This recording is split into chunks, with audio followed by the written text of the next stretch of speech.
Assalamualaikum to all of you. Now I am explain CFT. CFT means crystal field theory. This theory was proposed by Hans Bethe in 1929. 1929 में hence बीथ ने इस theory को propose किया। जो इसकी further modifications थी उनको J.H. Van वेलिक ने 1935 में एक्सप्लेन किया।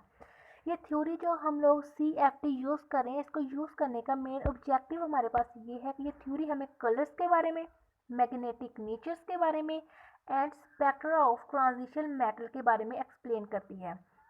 कलर्स के बारे में हमें ऐसे एक्सप्लेन करती है कि अगर एक कॉम्प्लेक्स हमारे पास ऑरेंज कलर अब्जॉर्ब कर रहा है जिसकी वेवलेंथ हमारे पास 580 से 650 नैनोमीटर है।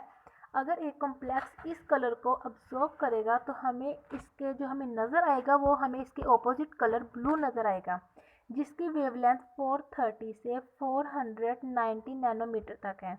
इसी तरह सेम अगर एक कॉम्प्लेक्स ग्रीन कलर अब्जॉर्ब कर रहा है तो हमें रेड कलर नज़र आएगा, जिसके जो ग्रीन कलर है जिसकी वेवलेंथ 490 से 560 नैनोमीटर है, और जो रेड कलर है उसकी हमारे पास वेवलेंथ जो है 650 से 750 नैनोमीटर होगा।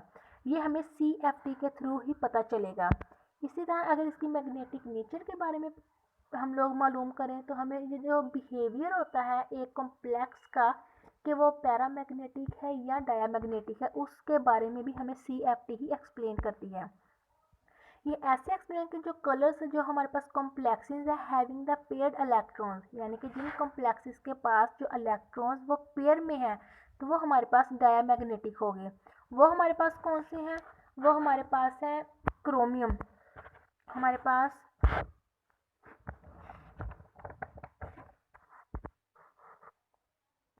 पास क्रोमियम जो है जिसके साथ जो लिगेंड्स है NHCr, ये जो है हमारे पास पैरामैग्नेटिक नेचर को शो कर रहे हैं। लेकिन हमारे पास जो निकल है जिनके साथ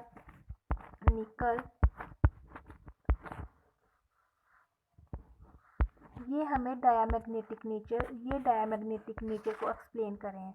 यानी कि हम लोग मैग्नेटिक CFT को यूज़ करते हुए ये बता सकते हैं कि कौन सा लिगेंड्स हमारे पास या कौन सा कॉम्प्लेक्स कंपाउंड हमारे पास पैरामैग्नेटिक है यानी कि अनपेयर इलेक्ट्रॉन रखता है, और कौन सा लिगेंड हमारे पास कॉम्प्लेक्स जो पैरामैग्नेटिक है यानी कि जो अनपेयर इलेक्ट्रॉन्स रखता है।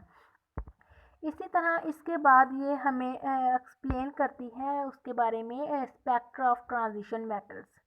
अगर हम लोग इसकी अजम्पशंस की बात करें तो ये हमें सिर्फ d ऑर्बिटल्स, ये आप लोग यहाँ पे देख भी सकते हैं कि ये सिर्फ और सिर्फ जो d ऑर्बिटल्स हैं, जो मैटर्स d ऑर्बिटल है सिर्फ उन्हीं के बारे में ही हमें इंफॉर्मेशन देगी। ये हमें इंफॉर्मेशंस s के बारे में, px इनसे रिलेटेड हमें ये कोई भी इंफॉर्मेशंस नहीं देगी। ये सिर्फ और सिर्फ d ऑर्बिटल्स को ही एक्सप्लेन करेगी। हमें s के बारे में px py pz इनसे रिलेटेड हमें ये कोई भी इंफॉर्मेशन नहीं देगी।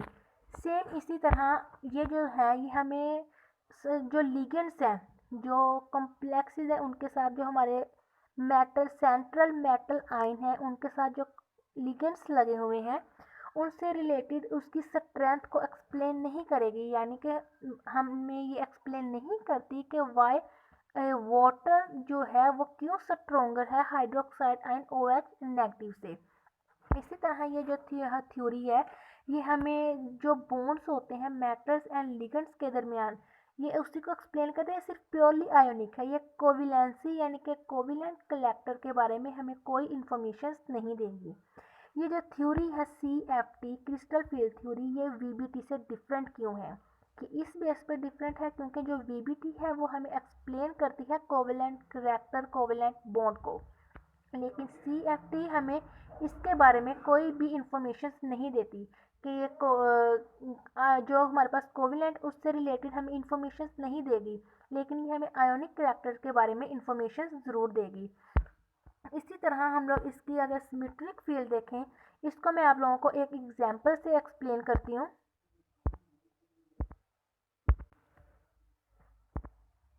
यहाँ पे हमारे पास दो एग्जांपल्स हैं, एक कोबाल्ट की जिसमें हमारे पास जो लिगेंड्स हैं वो फ्लोरीन है और उसके बाद फ्लोरीन है, और इसके बाद हमें ये कोबाल्ट जिसके साथ लिगेंड्स जो है हमारे पास अमोनिया है।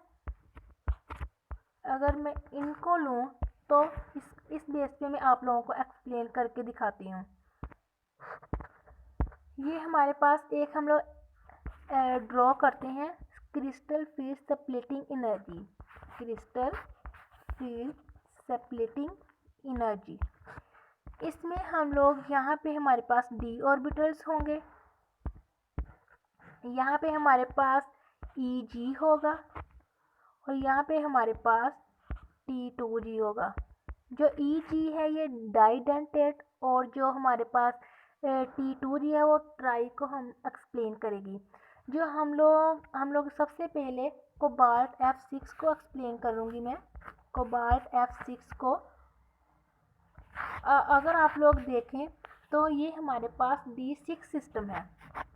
जो कोबाल्ट है हमारे पास जिसके साथ फ्लोरीन लिगेंड है, ये हमारे पास D6 सिस्टम है। अगर हम लोग इसको CFCE में एक्सप्लेन करें तो हमारे पास सिक्स इलेक्ट्रॉन्स है, 6 इलेक्ट्रॉन्स हो गए। अब हम लोग इनको पहले T2G में फिर देन Eg में फिल करेंगे और ये इसी को ये देखें यहाँ पे एक्सप्लेन कर रही है कि ये यहाँ पे देखें हमारे पास सिर्फ एक इलेक्ट्रॉन पेयर, एक जो है वो दो इलेक्ट्रॉन पेयर में, एक हमारे पास ये वाला अनपेयर्ड है। या इसी बेस पे हमें पता चलता है कि ये हमारे पास पैरामैग्नेटिक नेचर को शो कर रहे हैं और ये सिर्फ और सिर्फ हमें CFT बताते हैं। जो CFT से रिलेटेड है मेरे पास एक फॉर्मूला है, उसको हम लोग देख लेते हैं। जो CFT का फॉर्मूला ये -0.4 Eg, उसमें जितने भी इलेक्ट्रॉन्स होंगे उसको शो करेंगे, देन प्लस 0.6 T2G में हमारे पास जितने इलेक्ट्रॉन्स होंगे उनको शो करेंगे। ये जो हम लोगों ने लास्ट टाइम देखी है जो मैंने बनाई है वो D6 सिस्टम था, D6 सिस्टम था, यानी कि हमारे पास यहाँ पे Eg की जगह पे मेरे पास आएगा 4, क्योंकि हमारे पास 4 इलेक्ट्रॉन्स थे। सॉरी, यहाँ पे हमारे पास 2 इलेक्ट्रॉन्स थे और जो हमारे पास T2G था वहाँ पे हमारे पास 4 इलेक्ट्रॉन्स थे। जब मैं इनको सोल्व करूँगी तो मेरे पास जो आंसर आएगा -0.4 आएगा। जैसे मैंने आपको पहले भी बताया कि हमारे पास सिर्फ एक इलेक्ट्रॉन पेयर में थे, यानी कि T2G में, तो यहाँ पे हमारे पास सिर्फ एक पेयरिंग हुई इलेक्ट्रॉन्स की, तो साथ हम लोग प्लस इसकी पेयरिंग को भी कर देंगे। जितनी पेयरिंग्स होंगी 2 होंगी, यहाँ पे 2 कर देंगे, 3 होंगी 3 कर देंगे, 4 होगी 4, ये जितनी पेयरिंग्स होंगी इसको साथ साथ सॉल्व करते जाएंगे। इसी तरह हम लोग अगर कोबाल्ट को एक्सप्लेन करें, कोबाल्ट को अगर हम लोग एक्सप्लेन करते हैं तो आप देखें कि ये हमारे पास ये भी D6 ही सिस्टम है, सेम टू सेम इसकी भी पेयरिंग वैसे ही होगी और ये भी हमारे पास पैरामैग्नेटिक ही होगा। अब मैं आप लोगों को एक और बात बता दूं कि जो हमारे पास ऑक्टाहेड्रल होगा उसकी हमारे पास जो इंथैल्पी होगी वो ज़्यादा होगी, और जो कोबाल्ट है F फ्लोरीन के साथ उसकी जो इंथैल्पी है ऑक्टाहेड्रल की वो कम होगी। अब हम लोग मैं आपको एक बता दूं स्लो, हमारे पास एक दो टर्म्स हैं, एक हमारे पास है लो स्पिन और एक हमारे पास है हाई स्पिन। इनमें इनका जो हमारे पास है वो क्या, इनका कॉन्सेप्ट क्या है, वो कह रहे हैं कि ऐसे कॉम्प्लेक्सेस जिनके जो अनपेयर्ड जो इलेक्ट्रॉन्स है वो स्मॉलर नंबर, यानी कि the complexes with the smaller number of unpaired electron, वो हमारे पास लो स्पिन होंगे और ये हमारे पास हमेशा डायमैग्नेटिक होते हैं। जो हमारे पास लो स्पिन, क्योंकि डबल बॉन्ड जो है उनकी मौजूदगी में ये जो कॉम्प्लेक्सेस हैं वो ज़्यादा रोटेट नहीं कर सकते, लो स्पिन होते हैं ये लोग, ये जो कॉम्प्लेक्सेस हैं। हाई स्पिन कॉम्प्लेक्सेस वो कॉम्प्लेक्स हैं the complexes with a large number of unpaired electron is known as the high spin. Paramagnetic, अब देखें इसमें एक एक इलेक्ट्रॉन होगा, एक कॉम्प्लेक्स एक तरफ, दूसरा कॉम्प्लेक्स दूसरी तरफ होगा, उनके दरमियान सिर्फ और सिर्फ अनपेयर्ड इलेक्ट्रॉन, सिंगल बॉन्ड एक हो तो वो ज़्यादा तेज़ी से वो आपस में स्पिन करेंगे। इसी तरह फर्दर अगर हम लोग ऑक्टाहेड्रल फील्ड को देखते हैं, ऑक्टाहेड्रल फील्ड जो ऑक्टाहेड्रल कॉम्प्लेक्सेस को एक्सप्लेन करते हैं। अब हम लोग इसमें हम लोग अगर जो ऐसा मेटल एटम लें जिसमें हमारे पास जो लिगेंड्स है वो 6 है, यानी कि जैसे मैंने लिखा था, फर्दर मैंने पहले भी लिखा था, अगर इसी को लें हम लोग,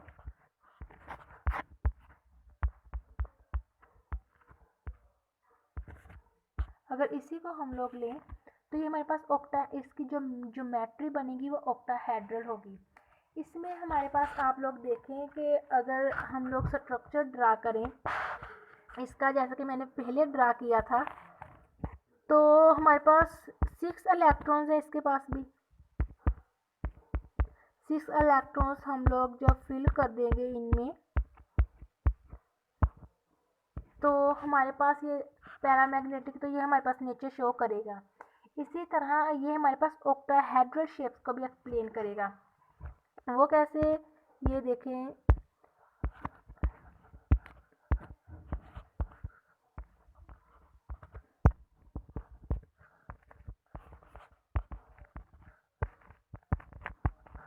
ये हमारे पास शो कर रहा है ऑक्टाहेड्रल ज्योमेट्री को। ये हमारे पास ऑक्टाहेड्रल ज्योमेट्री को एक्सप्लेन करेगा। जो हायर एनर्जी होगी ईजी की, उसमें हम लोग लेंगे उसको, ये जो हमारे पास ईजी है इसमें जो हमारे पास डी ऑर्बिटल्स हैं ये DZ2 है, जो हमारे पास DZ2 है, और उसके बाद DX2 एंड DY2। इसमें हमारे पास simple DXY, DXZ and DZX ये हमारे पास होंगे। इनको ये एक्सप्लेन करेगा ऑक्टाहेड्रल फॉर्म में। जो मैंने आप लोगों को पहले एग्जांपल्स दी हैं उसकी कोबाल्ट की, और कोबाल्ट का फ्लोराइड के साथ, और उसके ये देखें कोबाल्ट की मैंने आपको दी है NH3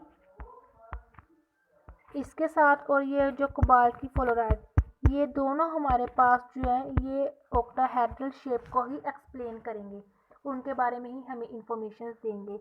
एक और बात कि ये हमें कैसे एक्सप्लेन करती है स्पेक्ट्रा ऑफ ट्रांजिशन मेटल, ये हमें ट्रांजिशन मेटल के बारे में, उसके स्पेक्ट्रा के बारे में कैसे एक्सप्लेन करती है।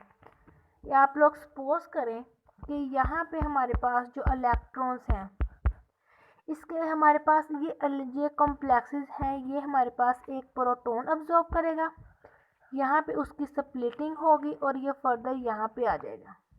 ये इस तरह CFT जो है ये हमें इसके बारे में स्पेक्ट्रा ऑफ ट्रांजिशन मेटल के बारे में भी इंफॉर्मेशन देती है।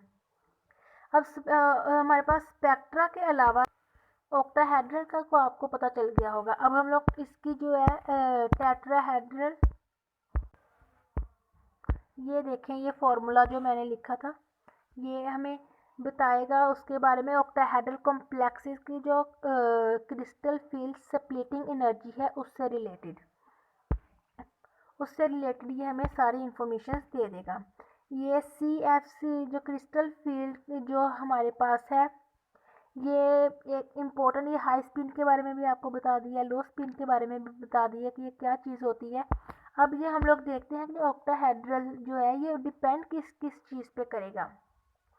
ये nature of ligands, charge on the metal ion, और उसके बाद कहाँ पे जो मेटल है वो 3D 4D या 5D एलिमेंट किस जगह पे जो हमारे पास है वो जो मेटल्स होगा उसके बारे में एक्सप्लेन करेगी। जो लिगेंड्स है वो हमारे पास स्मॉल स्प्लिटिंग के कॉज बनते हैं जिसकी वजह से वीक फील्ड लिगेंड्स बनते हैं। Ligands which cause a small splittings, जो हमारे पास स्मॉल स्प्लिटिंग जिन दो मेटल एटम्स के दरमियान, कॉम्प्लेक्सेस के दरमियान जो स्प्लिटिंग होगी वो स्मॉल होगी, यानी कि उसकी रेंज आप लगा लें 7000 से 30,000 पर सेंटीमीटर, वो हमारे पास वीक फील्ड लिगेंड्स होंगे। इसी तरह जो लिगेंड्स जिनके दरमियान स्प्लिटिंग ज़्यादा होगी वो स्ट्रॉन्ग फील्ड लिगेंड्स होंगे, इसी तरह ये स्पेक्ट्रोकेमिकल सीरीज़ है, इससे हम लोगों को उसके कलर्स का, हर चीज़ का ये हमें एक्सप्लेन कर देंगे। फिर हमारे पास आ जाता है जी लोगों ने पहले ऑक्टाहेड्रल के बारे में एक्सप्लेन किया है, अब मैं आपको एक्सप्लेन करती हूँ टेट्राहेड्रल के बारे में। जो टेट्राहेड्रल है ये बिल्कुल ऑपोजिट होता है ऑक्टाहेड्रल के। तो ऑक्टाहेड्रल में हम लोगों ने T2G को नीचे एक्सप्लेन किया था और EG को ऊपर, लेकिन टेट्राहेड्रल में हम लोग जो T2G है उसको ऊपर ले जाएंगे और EG को नीचे ले जाएंगे और फिर इसको एक्सप्लेन करेंगे। इसके बारे में है कि when a tetrahedral complex is formed, जब एक टेट्राहेड्रल कॉम्प्लेक्स बनता है, जैसे कि for example and ligands approach along the lines, जो हमारे पास जो नेगेटिवली चार्ज लिगेंड्स होंगे वो एक्सिस T2G ऑर्बिटल पर, वो मोर T2G ऑर्बिटल पर जाके क्लोजली उसके एक्सिस पे चले जाएंगे as compare to EG orbitals. Electrons in the T2G subsets repelled more strongly, जो T2G पे इलेक्ट्रॉन्स होंगे वो स्ट्रॉन्गली रिपेल्ड होंगे as compare to the EG, और उसके बाद उनके लिए हायर एनर्जीज की भी अप्रोचिंग होगी। हायर एनर्जीज भी हम लोगों को electrons in the T2G subsets be repelled more strongly by approaching the negatively charged and with the higher energies। जो टेट्राहेड्रल इन्वायरमेंट होता है ऑर्बिटल्स की स्प्लिटिंग के दौरान, वो हमारे पास T2G में कम होता है। अगर हम लोग T2G को देखें तो हमारे पास ये देखें, उसमें जो था हमारे पास ऑक्टाहेड्रल में, तो वहाँ यहाँ पे हमारे पास T2G होता था और यहाँ पे EG, लेकिन इधर बिल्कुल ये चीज़ ये देखें डिफरेंट है, ये ऑक्टाहेड्रल से बिल्कुल ऑपोजिट होती है। ये ऑक्टाहेड्रल जो एक्सप्लेन करेगी CFT एक्सप्लेन करती है। इसी तरह अगर हम लोग देखें तो इसमें ये देखें कि all tetrahedral complexes are high spin, उसमें हम लोगों ने क्या देखा था, हाई स्पिन भी है और लो स्पिन भी है, लेकिन इसमें हाई स्पिन मीन के हमारे पास जितने भी कॉम्प्लेक्स कंपाउंड टेट्राहेड्रल में होंगे वो सारे के सारे पैरामैग्नेटिक होगी। इसमें हमारे पास कोई भी लो स्पिन, यानी कि जो बहुत कम देखें ना कि लो स्पिन जो कॉन्फ़िगरेशन है वो रियली ऑब्जर्व्ड होती है, बहुत कम हमारे पास वो ऑब्जर्व होगी स्ट्रॉन्ग फील्ड लिगेंड्स में ही, ये स्क्वायर प्लेनर ज्योमेट्री में। लेकिन जो टेट्राहेड्रल है इसमें हमारे पास ज़्यादातर जो है वो हमारे पास पैरामैग्नेटिक होंगे, वो हाई स्पिन करेंगे। इसी के बाद हम लोग देखेंगे उसके बारे में टेट्राहेड्रल के, उसके बाद हमारे पास जो इसमें वो एक्सप्लेन करें, जो टेट्राहेड्रल है ये हमारे पास जो ज़्यादा इसका जो इंथैल्पी होगा as compare to the octahedral. इस पूरी वीडियो में हम लोगों ने CFT को क्यों यूज़ किया जाता है, ये हमें किस किस से रिलेटेड इंफॉर्मेशन देती है, ऑक्टाहेड्रल टेट्राहेड्रल हर चीज़ को एक्सप्लेन किया गया है। इसके बाद हमारे पास अब हम लोग स्क्वायर प्लेनर के बारे में एक्सप्लेन मैं करती हूँ। जैसे octahedral tetrahedral the square planar भी इम्पोर्टेंट ज्योमेट्री है। स्क्वायर प्लेनर में हम लोग देखेंगे जो splitting of D energy level in a square planar complex can be related to that of the octahedral complex. जो splitting of D orbital energy है in square planar वो same as the octahedral, वो जैसे octahedral में थी हमारे पास, इनकी splitting same वैसी ही होगी। इनमें मेन डिफरेंस क्या होगा, इनमें डिफरेंस ये होगा कि इसमें मैंने आपको बताया था कि सेम एनर्जी की, ये हमारे पास E2G एंड T2G ये जो हमारे पास है इनमें सेम एनर्जी के होंगे, लेकिन हमारे पास जो स्क्वायर प्लेनर है उसमें आप लोग देखें कि DZ2 और उसके बाद DX2 एंड Y2, इन दोनों में से जो हमारे पास DZ2 ऑर्बिटल्स हैं जो वो हमारे पास जो लिगेंड्स के साथ मोर स्ट्रॉन्गली इंटरेक्ट करेंगे, यानी कि हमारे पास ये स्ट्रॉन्गली इंटरेक्ट करेंगे और ये हमारे पास इंटरेक्ट तो करेंगे ये भी, लेकिन उतना ज़्यादा नहीं जितना DZ2 करेंगे। और उसके बाद जो हमारे पास DXY डी वाई जी और डी एक्स जी है, ये इंटरमीडिएट रेट पे ही उसके साथ इंटरेक्ट करेंगे। इसकी भी एक हम लोग डायग्राम देख लेते हैं। इसका इसकी CFT, इसकी भी क्रिस्टल फील्ड स्प्लिटिंग देख लेते हैं एनर्जी। इसमें हमारे पास ऐसे होंगे, इसके इलेक्ट्रॉन्स होंगे। यहाँ पे हमारे पास dx2y2, यहाँ पे dxy, यहाँ पे dxz और yz, और यहाँ पे dyz होगा, यहाँ पे dz2। यानी कि ये हमारे पास जो है वो स्ट्रॉन्गली लिगेंड्स के साथ अट्रैक्ट करेगी एज कंपेयर टू, ये हमारे पास dz2 है और ये dx2y2 है। ये जो है ये स्ट्रॉन्गली इंटरेक्ट करेगी जो लिगेंड्स के साथ as compare to this. So I hope you understand all the discussions about now my topic CFT। मैंने CFT में आप लोगों को बताया कि कैसे CFT है जो कलर्स को एक्सप्लेन करती है, मैग्नेटिक नेचर को एक्सप्लेन करती है, स्पेक्ट्रा को एक्सप्लेन करती है ट्रांजिशन मेटल के। इसके बाद हम लोगों ने सेपरेट इसकी ज्योमेट्रीज भी देखी, octahedral, tetrahedral, square planar. I hope all of you can understand. अल्लाह हाफिज़।